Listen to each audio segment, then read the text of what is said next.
The Indianapolis Colts offensive line and quarterback Daniel Jones need a slight recalibration heading into the bye week. Let's get to it.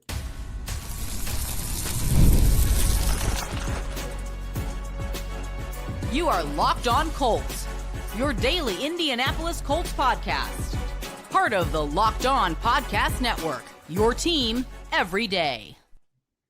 Hello, everyone. My name is Zach Hicks, your resident film nerd of HorseshoeHuddle.com, and I'm joined as always by Jake Arthur, the boots on the ground for Roundtable Sports. Welcome to Locked On Colts, part of the Locked On Podcast Network, the #1 sports podcast network around. Today's episode is brought to you by FanDuel. Right now, new customers can bet just $5, and if your first bet wins, you'll get $300 in bonus bets to use across the app. Today, we have an action-packed Q&A episode for you guys. We're going to dive into all the questions you guys had about Daniel Jones and the offensive line in recent weeks, because that's really the hot topic right now in Colts land. Then we're going to dive into some offseason stuff. You guys love looking ahead, even though we're in the middle of this 8-2 season. We're going to talk about, can the Colts afford a bunch of these guys, which we always talk about, and stuff like that. And then we're going to get into some fun questions at the end, some minor rapid fire stuff that Jake is going to lead the way in that final segment. But first, Jake, let's talk all about Daniel Jones and the offensive line. The stats have not been super pretty recently, just in terms of pass protection, turnovers, taking sacks. It has not been the prettiest function right now. They've given up a lot to two really good defenses to add some extra clarity, but it has kind of been an issue the last 2 weeks. Yeah, without question. I mean, loads of sacks, pressures, QB hits. It's leading to turnovers, and the defense really has had to carry the way throughout these couple games. Now, it didn't wind up going their way against Pittsburgh last week. The offense was able to kind of put things together a little bit more and bring it to overtime and help get the win. But yeah, I think it's just, I think everyone's just kind of baffled because it's just such a stark difference. You go from this buzzsaw offense that's operating, hitting on all cylinders. They're scoring 1 million points a game. They're still scoring points. But the efficiency is crazy. They're converting third downs. They're doing a lot in the red zone. They're not turning the ball over at all. They're not getting sacked. And now all of a sudden, every self-inflicted wound you could kind of create on offense is happening. And so I think, I don't even know that it has to go back to that crazy pace that they were at in the first several weeks. Just something in the middle between what we've seen the last couple weeks and the way you were just boat racing some of these teams. Something in the middle would be nice, I think. Yeah, for sure. And that kind of just goes into our first question we have here. Just questions around issues with Daniel Jones. Who is he? How do we get him back to what he's been this year? Or are we seeing a regression? And we kind of talked about this on yesterday's show. Is he turning into the pumpkin, to bring in the Cinderella reference here? Is he, as the clock struck midnight on Daniel Jones? And I don't think that's really the case. I think we're still seeing some high level throws from him. There were 2 or 3 in particular in this past game, especially the last one to Tyler Warren was a high level throw from him. He had one in-breaking one to Alec Pierce with a defender in his face against man coverage I thought was really good. So I don't think we're really seeing him regress. We've just seen him be a little bit more panicky in the pocket the last couple weeks. And there have been a couple scrambles that shouldn't have been scrambles, that probably should have been throws to receivers, a couple sacks where he could have got the ball out, a couple turnovers that he could have avoided by getting 2 hands on the football. So kind of a rough stretch for him, but I don't think he's been this atrocious quarterback either. The Colts are still moving the football. They're still having productive gains. We just got to get the turnover problem under control. And really, to me, it's just the fumbling issue. The interceptions, if you look at each interception, one was kind of like a Hail Mary before the half to Alec Pierce in this past game. You go to the Steelers game, one was the linebacker was in a weird coverage spot. The spacing was weird. Another one was a tipped RPO pass that got got intercepted by a lineman. Those things are, I don't think, really sustainable, and I don't think they're big issues. So I'm not terribly concerned about the interception issue. The fumbles are really the biggest thing with Jones. If he can just mitigate those going forward, I'm not terribly concerned with how he's looked the last 2 weeks. Take out the fumbles, and I think he's played decent football. We can't just ignore the fumbles, but I think that's an easier fix than saying, oh my gosh, the offense can't move the ball now. they have moved the ball pretty well. It's just, let's get the fumbles under control, and I think we'll be fine. Yeah, I mean, they had 500 yards, over 500 yards of offense last week, and then they outpaced Pittsburgh by about 150 yards the week before. So, like, the offense is still productive. It's just ending in turnovers rather than points. And we probably had a dozen or so questions about Daniel Jones, so I can't single anyone out really on who asked that. But we'll roll into this next one from Jason Sanders. What percentage of blame of the sacks and turnovers would you assign to the offensive line and quarterback? Which is a good question because I think they've worked pretty well hand in hand. Now, as far as Daniel Jones goes, the interceptions we're seeing, like, I do think there's some stuff just naturally built into him where if he's just bum rushed up the middle with nowhere to go, we've seen him kind of backpedal a little bit and take like lengthy sacks, and just he's not trying to get rid of it, or there's nothing he can do about it. And then there's other ones where you mentioned I don't want to say seeing ghosts, but like maybe feeling pressure that isn't necessarily there, just because over the last couple of weeks it's been pretty prevalent. But yeah, the turnovers, when it comes to the fumbles and everything, there's direct examples of just being slapped out of his hand and things like that. So what do you think? Like, is it as simple as 50-50, or how would you rank that? It's hard because it all works in concert together. It's not just the offensive line is not the only one responsible for protections. There's the running back involved in that. There's the quarterback with checks and call outs like, hey, this guy's coming, or watch for this guy, or slide left, slide right. There's audibles and hot reads. And when quarterbacks need to get the ball out hot, there's depth of drop when it comes to the quarterback. The depth of drop is a big part of this. If you are sensing a 7-man rush coming, you can't be taking a 5-step drop, especially out of the gun, because you're going to leave your offensive linemen, especially your tackles, on an island that they just can't block. So it's not just offensive line, but also the offensive line is a big part of this. Like it kind of goes hand in hand. So overall, I think it's just more of a team issue right now, where early in the season, I'm not saying the Colts offensive line was like this elite pass blocking unit. They were doing some good things, but Jones was still taking hits early in the season. He was just standing in there and delivering under duress at a really high level because he had a lot of answers pre-snap.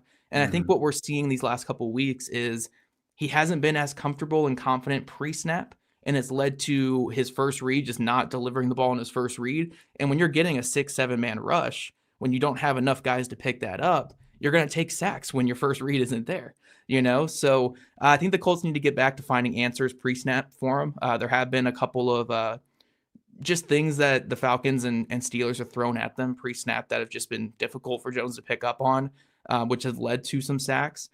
So I think overall just got to watch the film, see what they can really improve on, like maybe get some more motion going on those third down plays.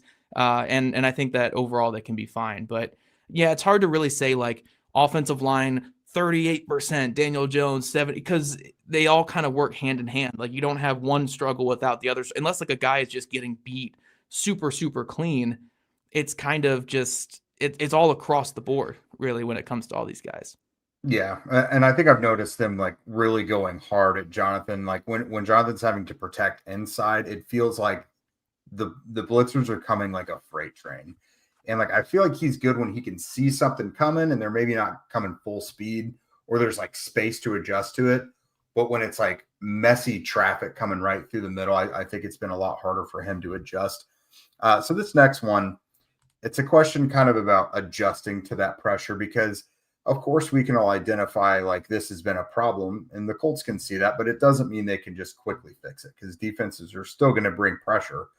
So it's kind of like, how do you adjust to that? Because you have to assume it's still going to happen, but how do you better react to it? And this next question from Jack Guiley says, I feel like when they get overwhelming pressure looks, they should do a few more jailbreak screens to Michael Pittman Jr. on the outside, or like Josh Downs, Tyler Warren. Those have been great in the past, and I don't feel like we've seen many this year. Agree. So basically, do you feel like there should, I guess on obvious passing downs when a blitz is going to be a little more likely, if there should be that quick option? But you also wonder about the blockers coming out front too. Like, where are you allocating your resources? Yeah, I mean, there's a lot of ways. Like tunnel screens are a good way to get into it, but if they're running like press man across the board, you don't want to throw a tunnel screen against press man because that Hmm. guy is on your receiver. And the second they sense that receiver coming back for a screen, they're going to get in front of that blocker and make a play on that ball. So there are answers to this blitz heavy approach the Colts are seeing. One is just being ahead of the sticks, get to 3rd and 3 situations again, 3rd and 4 situations, win more on 1st and 2nd down like they were earlier in the season.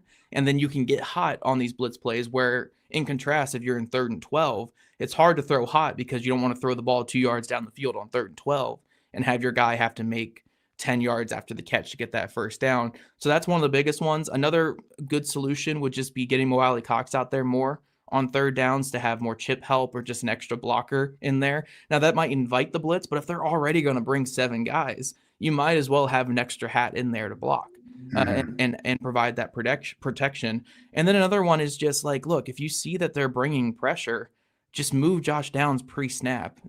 Make sure he's in motion. Get him one of those cheap motions to avoid the press coverage. Get him on those option routes, and then just stare him down. He's gonna be open, on those routes. So there's some answers for sure. I think the Colts will be fine figuring it out throughout the bye week here. But yeah, I mean, there's a lot of things they can do. They just got to reset and get back to what was working earlier in the year, and just get Daniel Jones more comfortable on those blitzing situations, those 3rd down passing situations. Yeah, got to do something because it's not been pretty. Coming up, though, guys, you also had a lot of questions forecasting ahead to the offseason. Who should be priorities? What if this? What if that? We're going to go over all of it in just a moment. This show is sponsored by Betterhelp. As the days get shorter and the nights come earlier, it can start to feel a little heavier, especially when life is already packed with work, family, and everything else. This season, it's really important to reach out and check in with friends, family, or even yourself, honestly. Just like checking on a teammate or reconnecting with someone you haven't seen in a while, that can kind of lift your spirits. Reaching out for therapy can make a real difference too. BetterHelp makes that first step to getting help easier by connecting you with a licensed therapist online from wherever you are. Personally, I've noticed that just simply talking things through, even for a few minutes, it helps clear my head and get me back on track. Sometimes I just need that reassurance of like, whatever the plan is, like, is this what we need to do? Am I doing the right thing? All that stuff, it helps get me back on track and gives me a little extra juice and that oomph to get going again. Therapy isn't just for when things are falling apart, though. It's about staying balanced and growing throughout the tough seasons. BetterHelp matches you with a therapist who fits your needs, and you can switch anytime if it's not the right match. Over 5 million people have already used BetterHelp, and with 30,000 therapists available, finding support really just a few clicks away. This month, don't wait to reach out. Whether you're checking in on a friend or reaching out to a therapist yourself, BetterHelp makes it simple to take that first step. Listeners get 10% off their first month at betterhelp.com/lockedon. That's BetterHelp, HELP.com/lockedon. Because taking that step towards support might just leave you wondering, why didn't I do this sooner? All right, everydayers, welcome back, and thank you for making Locked On Colts your first listen of the day. And thank you for making Locked On the #1 sports podcast network in the world. That's right. It's all because of you. And it's also all because of you that we have this episode. We're doing a Q&A episode. And you guys always, no matter what, because you are football nerds, you are free agency and draft nerds, you have to know something about the offseason. And that's why we're here, because Zach and I are the same way. So let's start out with Michael Beeman. What do a Daniel Jones and an Alec Pierce extension look like? Michael also added in another question going back to Joe Shane's negotiations with Daniel Jones and his representation back in New York, and how difficult that was for Shane to kind of navigate that. I don't know if Jones people are just hard-nosed or whatever it is, but, I guess, how aggressive do you think Jones should be, and what do you think a deal for him and a deal for Alec Pierce might look like? Yeah, I mean, to first tackle like the agency side of this, like they should be hard nosed to get money. These are guys' chances to maximize their earning potential in their career. So they have the right to go after every bit of dollar they can get. You are as much worth as what the market is willing to pay you, and that's going to be the biggest thing with Daniel Jones.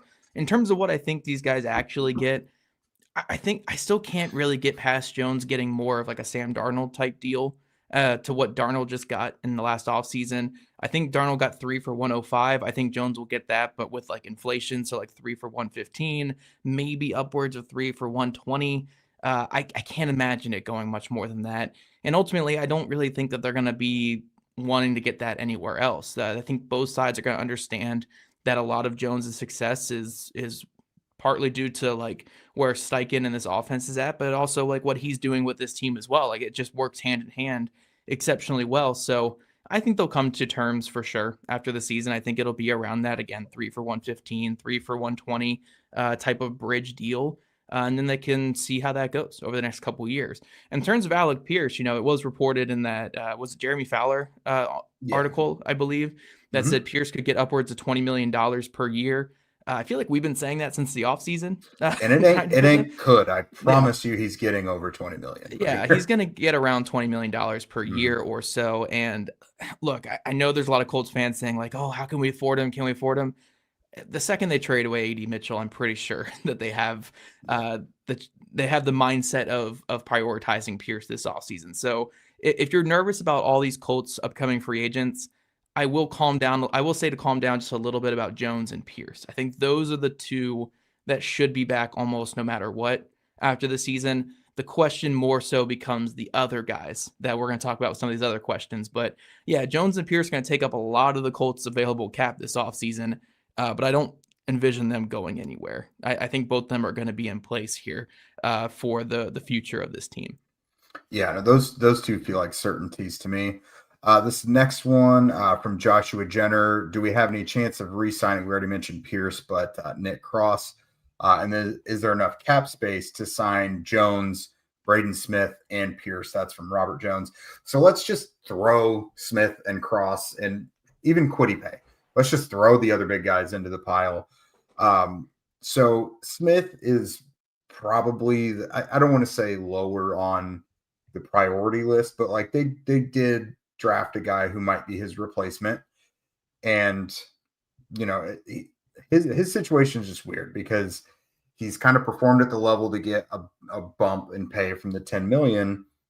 But at the same time, what's his longevity, both in what he feels like he still wants to play and, physically he hasn't had the cleanest bill of health either. So it's kind of a mixed bag when you look past Jones and Pierce.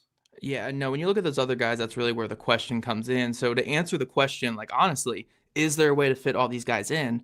Yeah, there's always a way to fit them all in. The salary cap is not real. It is real. It's just not real in terms of like you can still bring back everybody. You just have to pay a price for it down the line. Yeah. So for whatever you do currently, you can end up like the Saints or the Eagles in terms of killing yourself in the future with all the dead cap and void years that you add on top of it. But the Colts can certainly go that route if they want to. It's just going to take a lot of hard, cold cash like up front to do that by giving Jones like a massive signing bonus to drop his year one cap hit. Same thing with Pierce they could do. Sauce Gardner, that's why his is lower because he has a big bonus coming that's in the $20 million range that's going to be paid out of pocket by the Ursay women. So if they want to just dive into their hard cash that they have on hand, then sure, they can make all this work. But in reality, the Colts have always been a cash over cap team. They don't typically go too crazy with that stuff, with the dead cap and the void years and such. So I think it is going to be more of a tough decision with guys like Cross and Smith and Kwity Paye. I don't envision all of them back. I think Cross is the one they prioritize out of that three if they could get him back. But again, we'll see what happens with the market on those guys.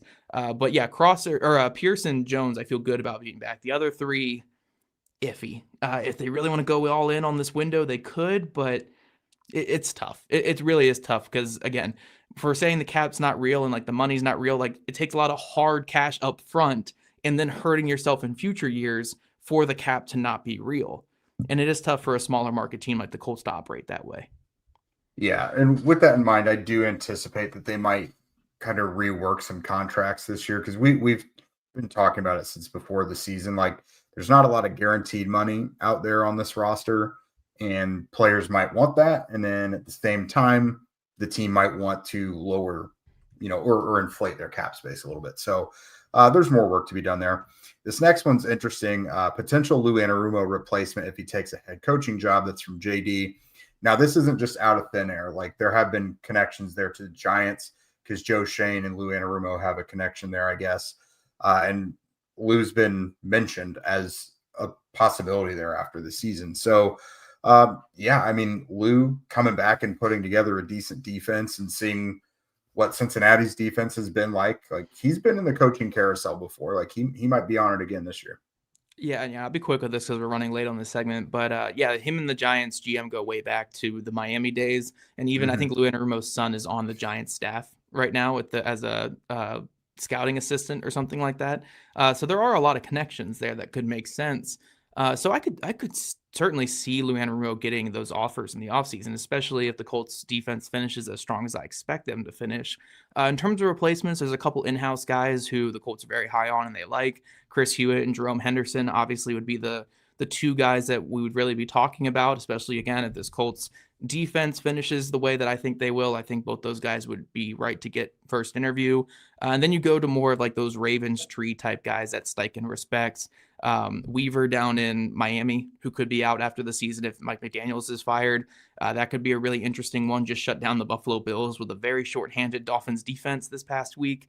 And then you get Denard Wilson also in Tennessee. He goes back with Shane Steichen quite a bit. And again, Tennessee, not the most talented defense. They gave the Colts fits in that second matchup, in the passing game at least. In the run game, you kind of just need dudes there, and they just don't have the dudes up front.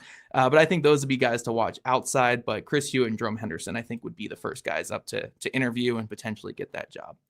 Yeah, I'd throw linebacker coach James Betcher in there as well. Just he'd probably go with Lou, though. I think he's attached at Lou's hip. You think so? Yeah, maybe. They've been together for like 10 plus years at this point. Yeah, it's been a long minute. This real quick from Ben Aris. Chris Ballard will not speak during the bye week. We asked if he'd speak after Sauce, and he released a statement. So we don't expect to hear from Chris Ballard until the end of the season like normal. So all business as usual there. All right, coming up next, guys, we're going to go rapid fire because we have a bunch more. Some of them are personal to Zach and me. Some of them are a little more lighthearted. So we're going to get to all those in just a moment. When the opening whistle blows on a new repair, get your crew moving forward with Supply House. Order today and see parts on your doorstep tomorrow. Over 280,000 plumbing, HVAC, and electrical items from the most trusted brands in the business. Their real-time inventory and honest lead times help keep you from punting projects, while their industry-leading customer service always has your blind side covered. If you need parts fast for a project, then Supply House has next-day delivery. Talk about a game changer. The Part Finder tool in the 3D schematics can save you hours on jobs where every detail matters. Their Trademaster perks like priority shipping and dedicated support, well, that makes the whole process even smoother. So join the free Trademaster program today and score serious perks like priority shipping, lower prices, and a dedicated support line. Visit supplyhouse.com to sign up for free and use promo code SHNFL5 for 5% off of your first order. That's supplyhouse.com. Real people, real service. And the NBA is back. Don't look now, Pacers fans. You already know. And there's no better place to get in on the action than FanDuel, the official sports betting partner of the NBA. Even if you missed the start of the game or you want to ride the hot hand, FanDuel has live bets on everything, from who's going to score next to if a team is going to make a fourth quarter comeback. Plus, you can even combine your live bets into a same-game parlay for a shot at a bigger payout. It keeps every game just exciting, especially when your team's making that late season push. Right now, FanDuel is giving new customers $300 in bonus bets from your first $5 bet wins. So head to FanDuel.com to sign up and play your game with FanDuel, the official sports betting partner of the NBA.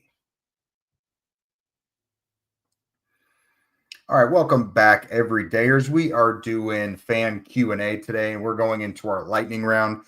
These ones we're going to try and answer as quick as possible because it's loaded. We wanted to get as many of your questions in there. We had a ton hit the cutting room floor, so we're going to go rapid fire through these. So first up, why isn't Jalen Jones playing more snaps? Does Lou Anarumo just not like him or what? That's from TMB Sports. Yeah, we talked about this a lot when Jones was out due to injury, where a lot of fans were saying, oh, wait until Jalen Jones comes back. He'll solidify the corner. It's like, we were kind of trying to tell people to calm down a little bit because Mekhi Blackman's going to be the guy who gets more snaps than him. Yeah, Lou Anarumo just values speed so much at the outside corner position. And Jalen Jones, I mean, look, we saw even on his pass breakup against Kyle Pitts in this past game, he was completely torched on that play. Pitts had like a good 3 steps on him. Penix Jr. just left it a couple yards short, and it bounced off Jones's head in the back of the end zone. So Anarumo just values speed so much at outside corner. And we could kind of tell since training camp that he wasn't very high on Jalen Jones. They were getting Jonathan Edwards snaps above him in training camp. And even while Jones has surpassed Edwards now on the depth chart, it would still take a lot for him to pass Mekhi Blackman, who I think has had a pretty good, solid couple of weeks here. Really nice third down stop on Bijan Robinson this past game. Kind of got hosed on that penalty in overtime. Definitely. Was a dreadful penalty call against him. But yeah, I think Blackman's playing fine. And honestly, I don't think Jones is like a difference maker in this defense for Anarumo. So yeah, I think it's going to kind of be like this. Like Jones will get like the Edwards role from earlier in the season where you get like 2 to 3 snaps a game on defense. And the rest of his impact will be on special teams. Yeah, I think it's very matchup based as well. Like obviously you wanted him versus DK Metcalf 2 weeks ago instead of a smaller guy like Mekhi Blackman. Mekhi may have the better speed to match up with Metcalf, but Metcalf could just literally throw him out the club. Whereas with Jalen Jones, it's a little bit more of a physical fight. And then Blackman against Darnell Mooney is a very good matchup, whereas Jones would probably not have matched up as well. Yeah. So I think it's literally very one-on-one matchup based as to how much he's going to play. Is Jalen Carlisle coming back or not? What's the deal? I'll take that one. Yeah, that's your question right there. I have been very diligent earlier in the year, as soon as he became eligible to come back from IR, about asking Shane about him coming back. And there never was anything other than like, yeah, we hope he comes back at some point. There's never any update. I do think they still anticipate him getting back at some point this year. It's been like a couple weeks since we've asked, just because there's never any progressive update about it. But after the bye week here, it's time to ask again. We'll see. I do think they anticipate him back before the season is up. But obviously at this juncture, it's too little too late. I don't think he's going to usurp Jermaine Pratt. No, and he shouldn't. I mean, Jermaine Pratt's been very solid for this team. Maybe you can get him out there over Austin Ajike on some of these passing down snaps, but that's probably it. I will say, if he doesn't touch the field leading into the Chiefs game, I'm just going to assume he's not playing this year, because if you even had the bye week too to rest up and all, like, it's been a long time since we've seen him. So it's been since the beginning of August. Yeah. So yeah. I'm not really counting on much there with Carlisle. I think that ship has kind of sailed in my head. Even if he does come back, I don't even know if he's ahead of Austin Ajike on the depth chart. He was getting passed in the offseason by some of these guys. So I'm not really projecting Carlisle to be much of a contributor if or when he's back this season. No, probably special teams, if that. Speaking of special teams, this one is from Echo Warrior. How much of an impact have Laquan Treadwell and Amir Abdullah had on special teams? And Abdullah seems to have also taken RB2 by the horns. Was that due to others' injuries, or did he earn it? I will say it initially was because of injuries that they had to bring him up from the practice squad. But at this point, I think they really, really like what he offers. Like, Goodson's been back for a couple weeks now, and it's still Abdullah getting kind of the first reps after Jonathan Taylor. Well, we did see Goodson take over a little bit in this last game. Mm-hmm. Yeah, Goodson actually got more offensive reps this past week than Abdullah. Yeah, just by a couple, I think. Like, it was like 2-1 or something, or 3-2. Like, it was mostly the Jonathan Taylor show. Right. But we did see Goodson get back out there. But I love the first part of this question. I'm going to answer that real quick. They have been great on special teams. Amir Abdullah in the return game has been impactful. Laquan Treadwell this past game was like put together one of the best special teams performances I've seen. Not the first time either. Yeah, aside from Ashton Dulin, obviously, because Dulin's an all-pro for a reason. But man, Treadwell had a couple of just big hits on kick return and limited the Falcons' return game to the 20 to the 25-yard line a handful of times. So they've been great. You need veterans to fill out your roster and play those special teams roles. Those guys, there's a reason why they've stuck in the league as long as they have. Really, really happy to see how they're playing. And yeah, Abdullah has earned his spot over DJ Giddens on offense as well. He's outperformed DJ Giddens. So yeah, they both have earned their spots on this roster this year. Yeah, glad that they both found their way onto the actual active roster, and it's not just game day call-ups now. All right, so this one is solely for you. What are Zach's thoughts on the impact of Alexander Ovechkin's 900th goal? That's from Noah. Yeah, I mean, I'm a Capitals fan, so that's why that was asked. But yeah, I mean, the 900th goal didn't really do much for me because he already had the all-time record. I wish it was like a video game glitch, though, where every time he scored a new goal, they would go do a whole ceremony for breaking the record yet again. I had that glitch back in like an 04 video game with some players. But yeah, it's been a treat watching him his whole career. I love hockey, and my Capitals they're struggling this year, but it's been fun to watch for sure. Yep, and now we're getting the propaganda machine start to smoke a little bit. Who is your midseason All-Pro fullback? That's from Kenan. Chris Ballard is my daddy over on Twitter. No, so the train's rolling. We're trying to get Tyler Warren an All-Pro nod at fullback. If he gets it at tight end as well, awesome. But look at the numbers for fullback; it's valid. Yeah. At fullback this year, he's averaging 41 yards per reception. Don't look how many receptions. 41 yards per reception. Has a rushing touchdown at fullback as well. And the Colts are rushing for 6.7 yards per carry when he is lined up at fullback this year. And that was with a certain Jets wide receiver taking off a 53-yard touchdown with a hold down the field as well. So it could be over 7 yards per carry with Tyler Warren at fullback this year. 4 touchdowns this year. He has been the best fullback in the league. And heck, when you look at it in terms of like snap distribution, like I would get it if Juszczyk was out snapping him by like 300 snaps at the position. But Kyle Juszczyk, the right-in guy for fullback, because there's only like 2 in the entire league every year, only has 50 more snaps at fullback than Warren this year. A lot of Juszczyk snaps come in line now. So why is he getting the fullback All-Pro when Warren should be getting it? Warren's been better and more impactful from the fullback position. So I'm going to push this the rest of the year. Tyler Warren, second team All-Pro tight end, first team All-Pro fullback. Let's get it going. I think this is what he should be by the end of his rookie season. I say first team All-Pro at both, but who am I to say? Trey McBride, fantasy football owner right here. I can't speak against him, but no, for sure. I think he certainly has earned All-Pro status at both. But I think 100% lock at fullback, in my opinion. I don't even know what else we like. Again, we just give Juszczyk it just because it's the Matthew Slater Award at this point. Just because we know the name, we have to give it to him every year. Like Tyler Warren has been the best fullback in football this season. Dude, okay, and so Kyle Juszczyk has not gotten all these accolades just because he's played fullback. He's been a very flashy, versatile fullback. The guy lines out wide. He can line up in the slot. He has versatile usage, just like Tyler does. Right. You're not giving it to him because he just is this classic I formation fullback who's going to knock the hell out of you. 30% of his snaps have been in the backfield this year, right? Tyler Warren only 11% of his snaps, but if we're already stooping down to 30% of his snaps, let's go lower to 11% then, because the 11% have been more impactful than the 30%. Christian McCaffrey's averaging 3 yards per carry this year. Jonathan Taylor with Warren as his fullback is averaging 6.7 on the Warren runs. Like, give it to Tyler Warren's been the better fullback this year. Get out of here. I'm not trying to tear down Juszczyk. He's awesome, but like, come on, it's Tyler Warren. I love it. No, scream that from the mountains, everybody. Get this movement going. We need the national writers and the people who actually vote the AP awards to see this. Let's make it happen. It's a grassroots movement. It starts right here. We need more explosive runs with ISO too. So Shane, get on it so I can just keep adding to the agenda. But so far, I've already got enough fuel for the fire. Let's keep it going. I like it. All right. This last one is from Ross Redden. It's for me. I said, I'm curious about Jake's experiences working in the Colts facilities. What's it like to be let behind the scenes, cool interactions or stories, what it means for him to have such an interesting job. That sounds like I wrote the question. I promise that I did not. But I mean, it's great. It's a privilege. It's what I've wanted to do basically since I was a teenager or preteen. I kind of zeroed in on wanting to work in sports media.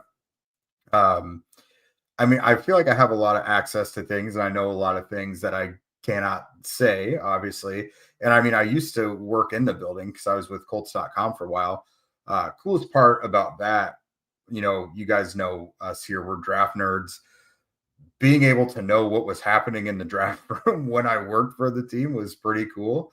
Obviously, do not have that same sort of access anymore. But no, just like getting to be in the building for the team that I grew up watching. I am always very appreciative of it, and I do not take it lightly.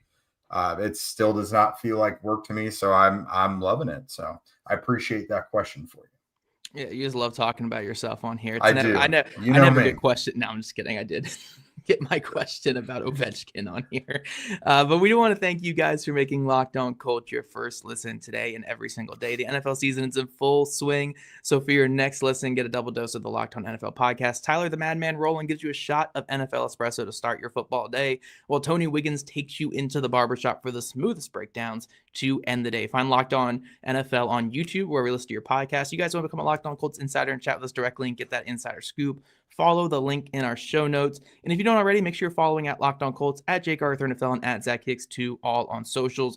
Also, subscribe to us on YouTube, where we listen to your podcast. We love your guys' ratings, reviews, and we'll catch you guys back here tomorrow afternoon.